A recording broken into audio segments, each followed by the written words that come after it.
안 돼, 접속이 안 돼. 내 8억 다 날라갔어. 여보, 그게 무슨 소리야? 민수도 전화가 안 돼. 저희 부부는 10억 원과 함께 화려한 은퇴 생활을 시작했습니다.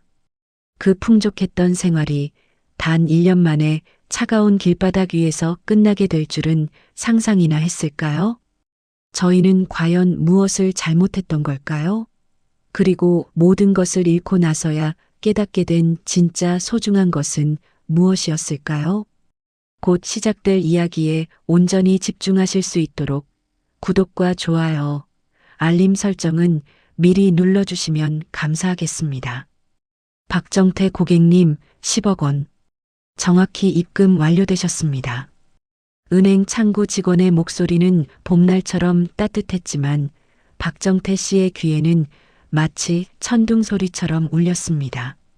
그의 굳은 손끝이 40년간의 공장 기름때가 채 가시지 않은 통장을 받아들었습니다. 10억 원. 숫자가 너무 많아 비현실적으로 느껴지는 그 숫자를 아내 김순자 씨가 옆에서 함께 들여다보고 있었습니다. 순간 순자 씨의 어깨가 가늘게 떨리기 시작했습니다. 여보, 왜 이래? 은행에서. 정태 씨가 퉁명스럽게 말했지만 그의 눈시울도 이미 붉게 달아올라 있었습니다. 순자 씨는 참지 못하고 남편의 두꺼운 팔뚝을 붙잡고 소리 없이 울었습니다. 40년이었습니다. 냄새나는 작업복을 입고 새벽에 나가던 남편, 식당 주방에서 뿜어져 나오는 뜨거운 김에 화상 자국이 남은 자신의 손. 그 모든 세월이 이 숫자 10억으로 보상받는 것만 같았습니다. 그날 저녁 부부는 평생 처음으로 1인분에 10만 원이 넘는다는 한우 레스토랑을 찾았습니다. 지글거리는 고기 소리보다 더 달콤한 것은 해방감이었습니다. 순자야, 고생했다. 이제 진짜 당신 손에 물 한 방울 안 묻히게 할게. 정태 씨가 아내의 손을 잡았습니다. 순자 씨는 그저 웃으며 남편이 따라주는 비싼 와인을 받았습니다. 40년간의 고생이 눈 녹듯 사라지는 순간이었습니다. 그들은 가평에 그림 같은 전원주택을 사고 1년에 2번씩 해외여행을 다니는 장밋빛 미래를 그렸습니다. 10억 원은 그 모든 것을 가능하게 해줄 황금 열쇠처럼 보였습니다. 하지만 그 황금 열쇠는 사실 판도라의 상자였습니다. 그날 밤 최고급 침구로 바꾼 침실에서 정태 씨는 잠을 이루지 못했습니다. 아내는 코까지 골며 깊이 잠들었지만 정태 씨의 눈은 말똥말똥했습니다. 그는 조용히 일어나 거실로 나왔습니다. 그리고 식탁 위에 놓인 10억 통장을 다시 꺼내 들었습니다. 10억? 낮에 보았던 감격은 사라지고 차가운 이성이 머리를 지배하기 시작했습니다. 이거 집 사고 차 바꾸고 여행 몇 번 다니면 얼마나 남지?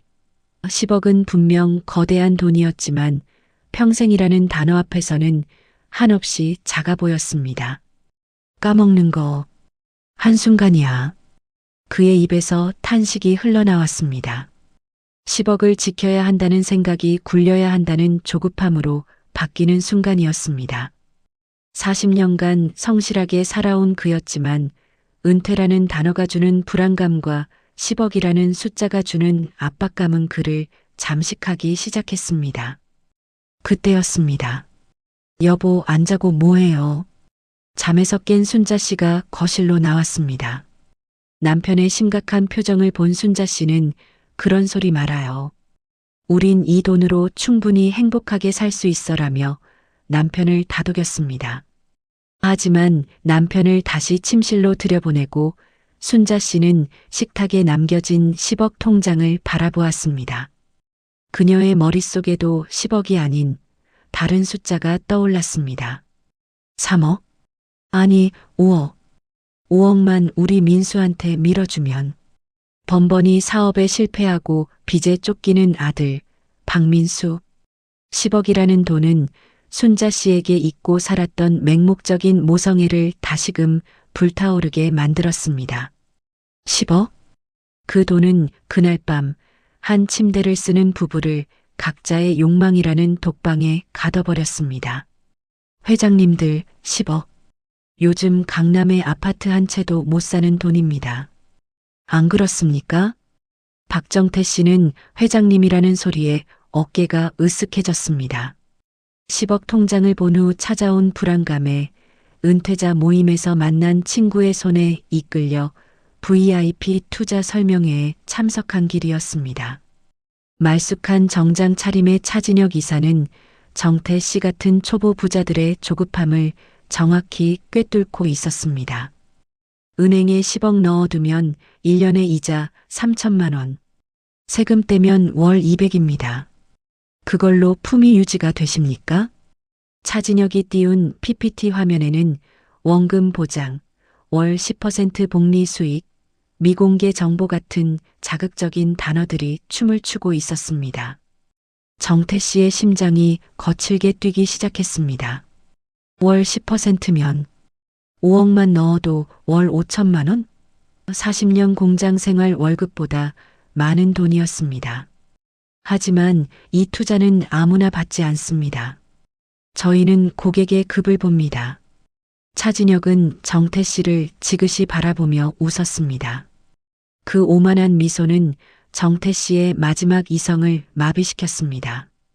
이 기회를 놓치면 끝이다. 정태 씨는 아내 김순자 씨의 얼굴을 떠올렸습니다. 순자에게 20억, 30억을 안겨주자. 그때까진 비밀이다. 같은 시각 김순자 씨는 국밥을 앞에 두고 숟가락도 들지 못했습니다. 며칠간 씻지도 못한 꾀재재한 몰골의 아들 박민수가 그녀의 앞에서 고개를 숙인 채 앉아 있었습니다. 어머니, 저 죽을 것 같아요. 민수의 목소리는 물에 젖은 솜처럼 축축했습니다. 번번이 사업에 실패하고 사채까지 끌어다 쓴 아들. 순자 씨는 10억이 생긴 이후 애써 외면하고 있던 아들의 존재를 다시 마주해야 했습니다. 또 돈 얘기할 거면 가라. 내 아버지 알면. 5억? 딱 5억만.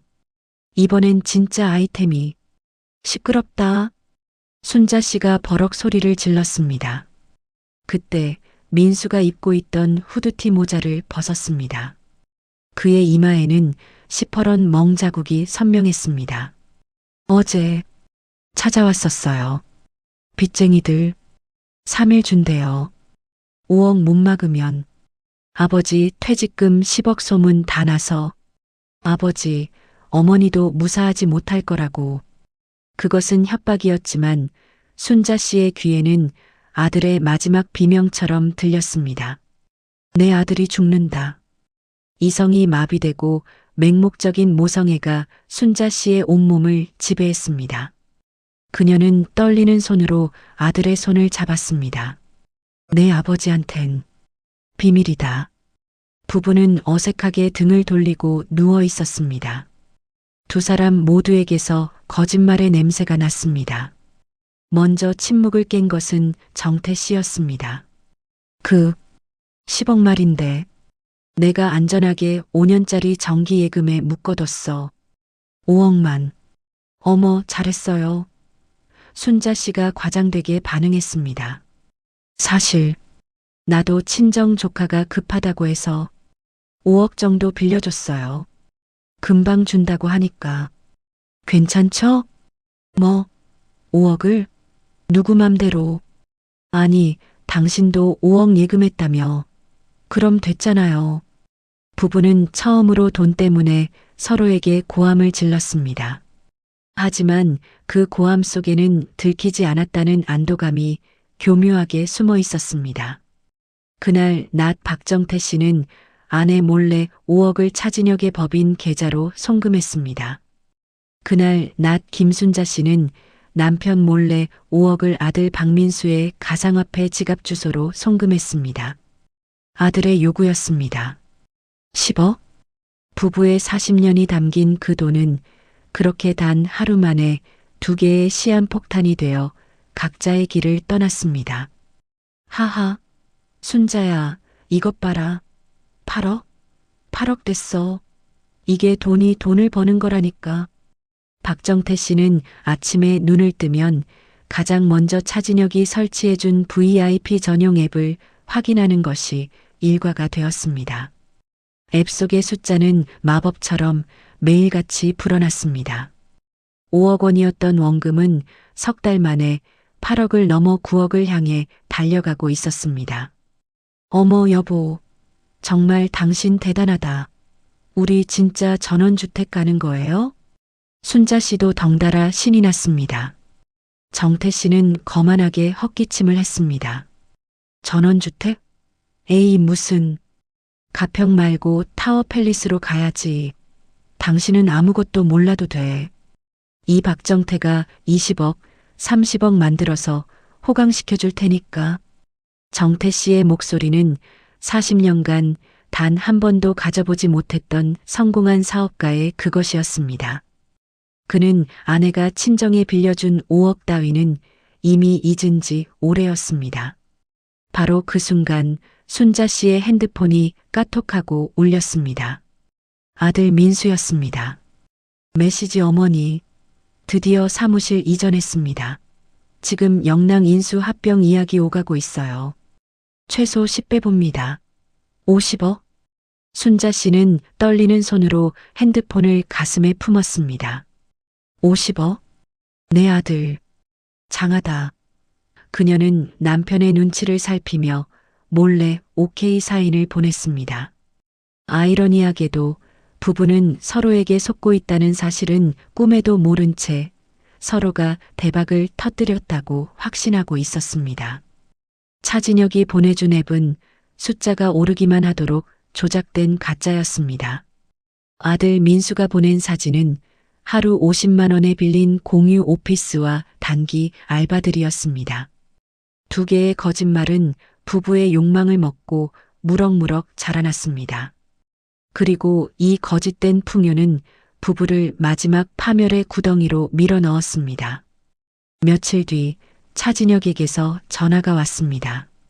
박 회장님, 지금 극비 정보가 하나 터졌는데 자금이 딱 10억이 더 필요합니다. 이번에 성공하면 100억 봅니다. 같은 날 민수에게서 전화가 왔습니다. 어머니, 영에서 계약금으로 10억을 먼저 요구해요. 이것만 넣으면 100억대 인수가 성사돼요. 10억? 부부에게 남은 돈은 없었습니다. 10억은 이미 사라졌습니다. 하지만 그들의 눈에는 100억이라는 숫자가 아른거렸습니다. 여보, 우리 집 담보대출 받읍시다. 그래요. 어차피 이 집 팔고 타워 팰리스 갈 건데 뭐. 부부는 서로의 진짜 이유는 숨긴 채 더 큰 집으로 이사가기 위한 자금이라는 명목으로 은행에서 집을 담보로 받을 수 있는 최대 금액 3억 원을 대출받았습니다. 박정태는 대출금 3억을 차진혁에게 추가 투자했습니다.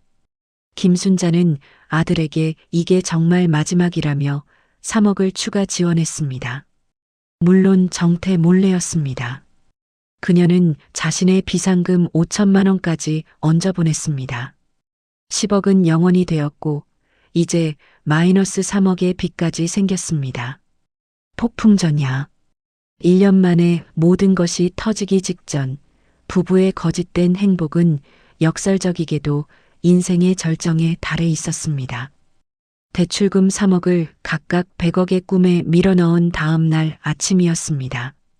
박정태 씨는 습관처럼 VIP 앱을 켰습니다. 100억이 더해져 오늘은 잔고가 얼마나 불어났을지 기대에 부풀어서였습니다. 하지만 앱은 열리지 않았습니다. 화면에는 서버에 연결할 수 없습니다라는 차가운 문구만 떠 있었습니다. 뭐야 이거, 서버 점검인가? 정태 씨가 불안한 마음에 차진혁 이사에게 전화를 걸었습니다. 어제까지만 해도 박 회장님 이라며 살갑게 받던 전화였습니다. 뚜루루르. 달칵? 고객님이 전화를 받을 수 없어. 아니었습니다. ARS 음성이 아니었습니다. 뚜루루르. 없는 번호입니다. 정태 씨의 손이 미세하게 떨리기 시작했습니다. 없는 번호? 심장이 쿵하고 바닥으로 떨어지는 소리가 들렸습니다. 왜 그래요, 여보? 아침부터 표정이. 아내 순자 씨의 목소리에 정태 씨는 버럭 소리를 질렀습니다. 몰라. 사기당했어. 그 개자식? 5억. 아니, 8억. 내 8억. 그제야 순자 씨의 얼굴도 새하얗게 질렸습니다. 8억? 5억 아니었어요. 잠깐, 그럼. 민수도. 순자 씨가 다급하게 핸드폰을 들어 아들 민수에게 전화를 걸었습니다. 뚜루루, 뚜루루. 고객님의 전화기가 꺼져 있어. 민수가 전화를 안 받아. 어제 사무실 이전했다고 했는데 그 자식이 내 5억 들고 튄 거 아니야. 당장 가보자. 그 사무실. 부부는 서로에게 따질 겨를도 없이 민수가 보내준 hö준 미래테크의 주소, 강남의 어느 오피스텔로 달려갔습니다. 하지만 그들을 맞이한 것은 번듯한 간판이 아니었습니다. 여기 1305호의 미래테크라는 회사. 어제 이사 왔다는데. 경비원은 부부를 한심하다는 듯 쳐다봤습니다. 무슨 소리요? 거기 6개월째 비어 있어. 어제도 웬 노인네들 몇 명 와서 똑같이 묻더만. 6개월째. 텅 비어 있어. 순자 씨의 귀가 멍멍해졌습니다.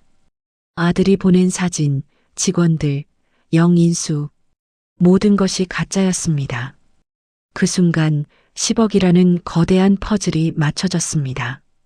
당신 5억 아들놈한테 준 거였어? 정태 당신이야말로 5억 예금한 게 아니라 사기꾼한테 갖다 바친 거였어. 순자 10억? 부부는 서로가 서로에게 숨겼던 5억씩 도합 10억 원이 영원이 되었음을 그제야 깨달았습니다. 이 미친 여자야. 내가 아들놈 도박 자금 대준 거 아니야. 당신은 그 잘난 사기꾼한테 100억은 벌었어? 이게 다 당신 욕심 때문이야. 부부는 40년 만에 처음으로 서로의 멱살을 잡고 텅 빈 오피스텔 복도에서 절규했습니다. 집으로 돌아오는 길, 두 사람은 한마디도 하지 않았습니다. 집, 이제 그들에게 남은 유일한 것이었습니다. 하지만 현관문에는 그들을 기다렸다는 듯 낯선 종이 한 장이 붙어 있었습니다. 차압 예고 통지서. 어제 받은 담보대출 3억 원. 그 이자가 단 하루 연체된 것이었습니다. 100억 벌기 전까지 버티자며 이체 일을 하루 미뤘던 것이 화근이었습니다. 몇 주 뒤 집행관들이 들이닥쳤습니다. 그리고 부부의 40년 추억이 담긴 가구마다 붉은색 압류 딱지가 붙기 시작했습니다. 10억 원으로 화려한 은퇴를 꿈꿨습니다. 단 1년 만에 부부는 10억은커녕 빚 3억을 짊어진 채 캐리어 하나를 끌고 차가운 거리로 나앉았습니다. 제목 그대로 10억으로 은퇴했지만 1년 만에 노숙자가 된 것입니다. 사기당한 돈 10억. 담보대출 빚 3억. 그리고 수중에 남은 돈 5만 3천 원.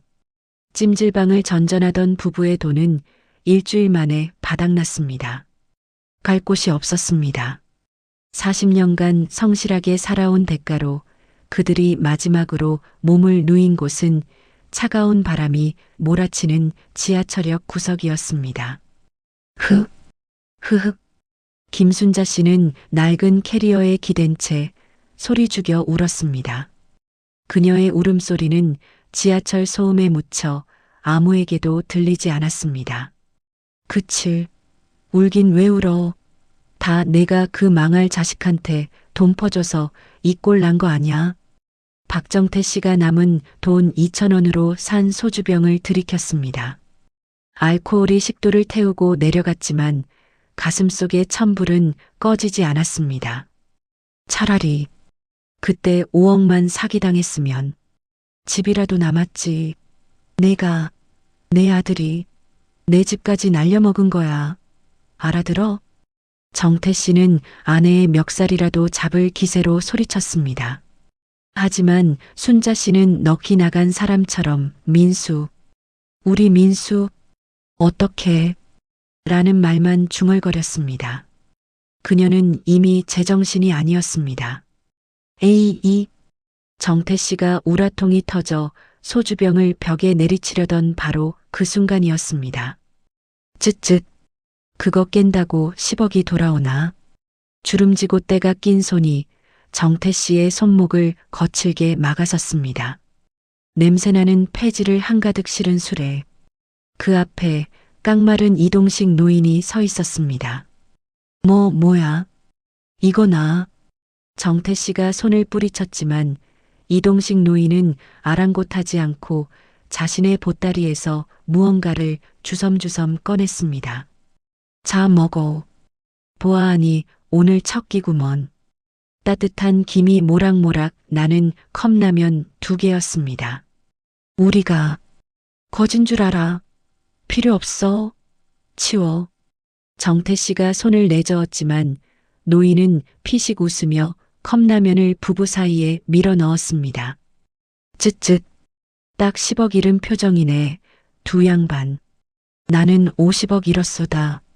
네. 정태 씨와 순자 씨의 고개가 동시에 노인을 향했습니다. 50억이요?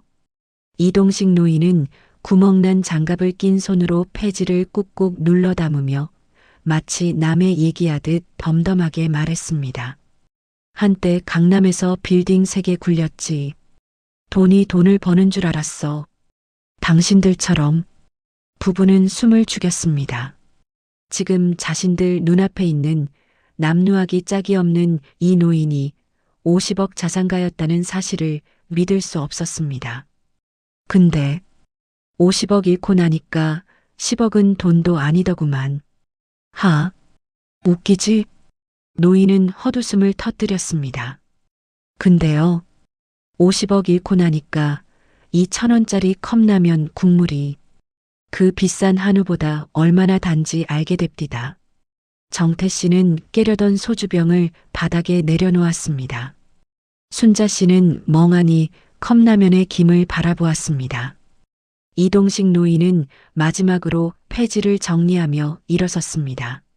그리고 부부에게 결정적인 한마디를 던졌습니다. 두 양반, 돈은 말이야 쓰는 게 아니라 사는 거야. 당신들은 10억을 쓰려고 했으니 망한 거고 나는 이 폐지로 오늘 하루를 사는 거요. 다 잃었으니 이제 진짜 사는 일만 남았네. 노인은 힘내쇼라는 말 한마디 없이 삐걱거리는 수레를 끌고 어둠 속으로 사라졌습니다.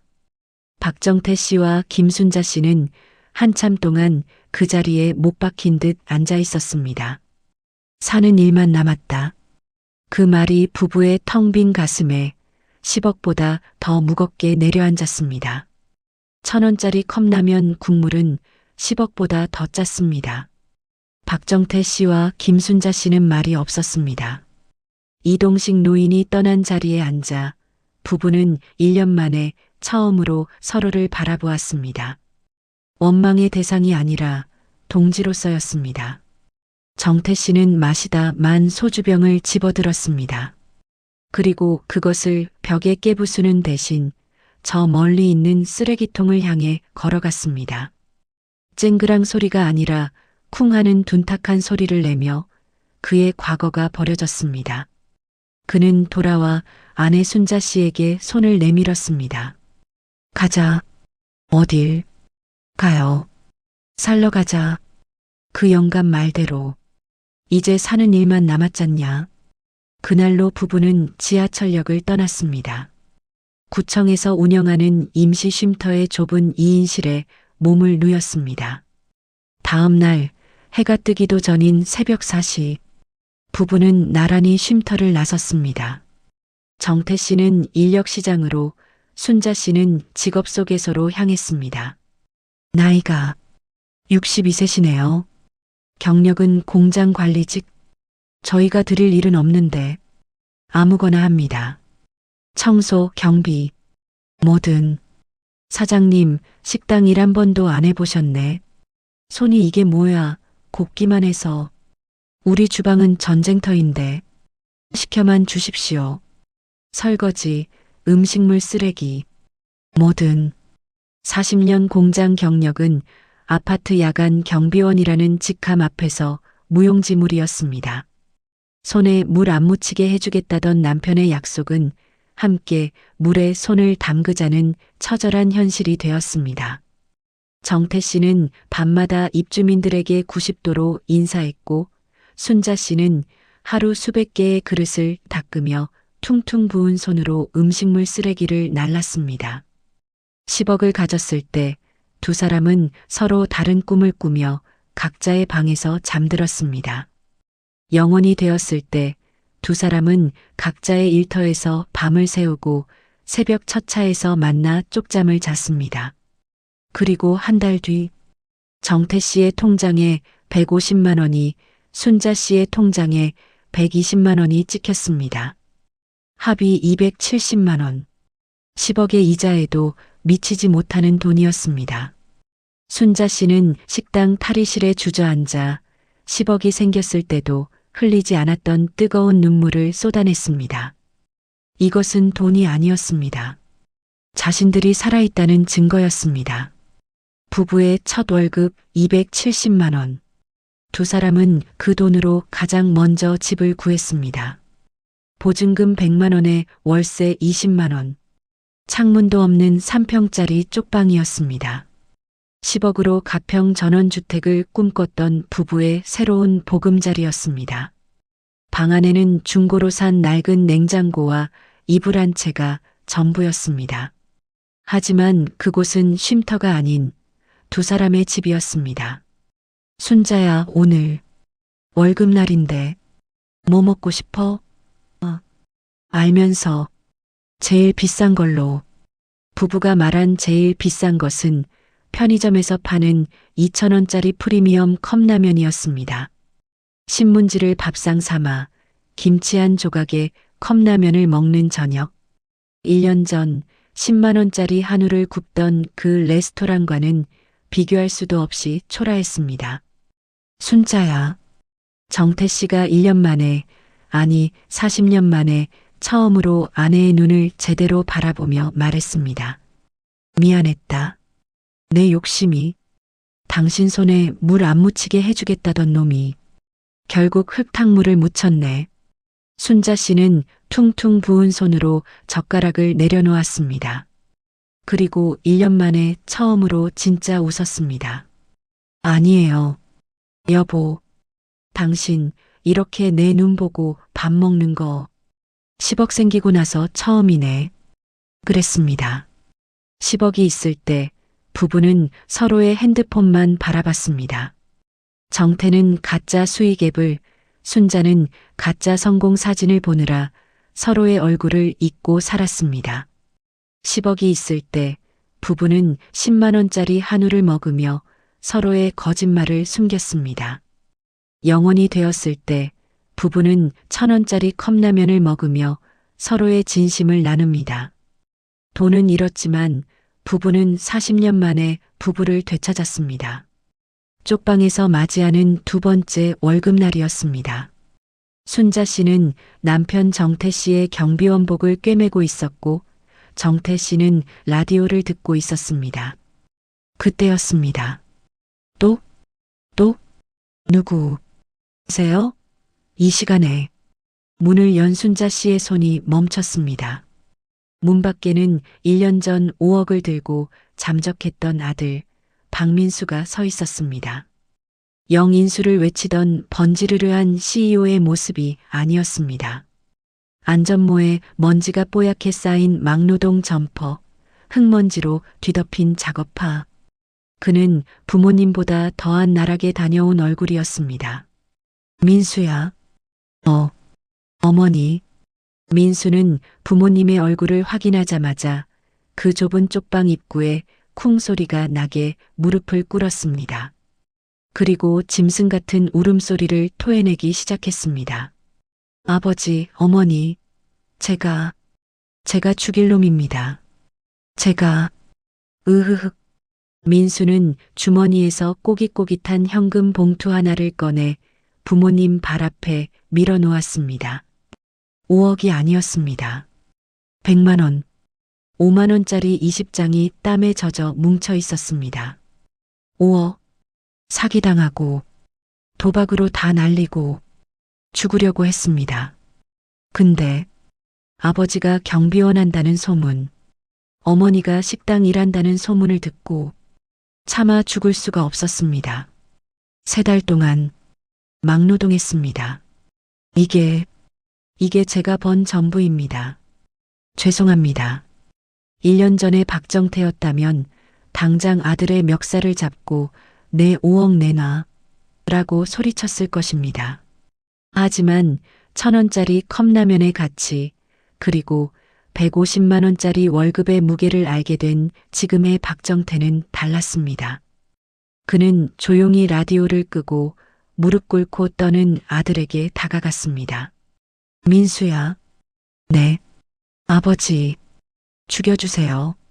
일어나. 정태 씨가 아들의 어깨를 잡고 일으켜 세웠습니다. 민수는 눈물 범벅이 된 얼굴로 아버지를 바라봤습니다. 살아. 돌아왔으면 됐다. 그 한마디에 순자 씨가 아들을 부둥켜 안고 울음을 터뜨렸습니다. 아이고, 내 새끼. 돈이 다 뭐야. 살아있었으면 됐어. 우리 아들. 10억은 가족을 서로 다른 욕망으로 흩어지게 만들었습니다. 영원은 가족을 3평짜리 쪽방으로 다시 모이게 만들었습니다. 10억으로 가평 전원주택을 꿈꿨던 세 가족은 영원의 3평 쪽방에서 100만 원의 가치를 나누며 1년 만에 처음으로 진짜 가족이 되었습니다. 10억이 있을 때 우린 모든 걸 가졌다고 생각했습니다. 하지만 지금 보니 우린 10억만 있었지 서로는 없었습니다. 10억을 잃고 우리는 10억으로도 살 수 없는 가족을 다시 얻었습니다. 이번 이야기 여러분은 어떻게 보셨나요? 댓글로 여러분의 소중한 생각을 자유롭게 남겨주세요. 구독과 좋아요, 알림 설정은 다락방 열차가 다음 역을 향해 나아가는데 가장 큰 힘이 됩니다. 시청해 주셔서 진심으로 감사합니다.